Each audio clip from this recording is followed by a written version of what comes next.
Assalamualaikum warahmatullahi wabarakatuh. Nami abdi Nazwa Kiraina ti 10 IPA 5. Didi abdi bade ngawawancara mama abdi ngeunaan virus corona. Pertanyaan kahiji. Naon nu mamah terang ngeunaan virus corona? Virus corona nyaeta virus anu nuju ngalanda 218 negara. Saurna teh virus eta teh ngabahayakeun pisan kanggo kahirupan manusia. Pertanyaan kedua, sakumaha bahayana virus corona teh? Bahaya pisan kulantaran ngajangkitna dina waktos anu sakedik ribuan jalmi di dunia ieu entos tilar dunia. Katilu.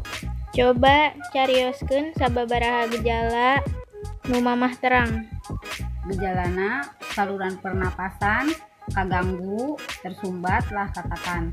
Teras sareng Nu kaopat, mamah sieun teu katepaan virus corona. henteu mama teh sieun kumargi mama ngajaga kasehatan, wawasuh panangan, jeung henteu ngumpul di kerumunan jalmi anu seueur. 5. Naon kasusah mamah selama pandemi ieu? Kasesahna teu tiasa kaluar bebas. Teras kirang di luaran kirang gaul. Nu kagenep pasihan contoh naon bae nu tiasa dilakukeun salami di bumi.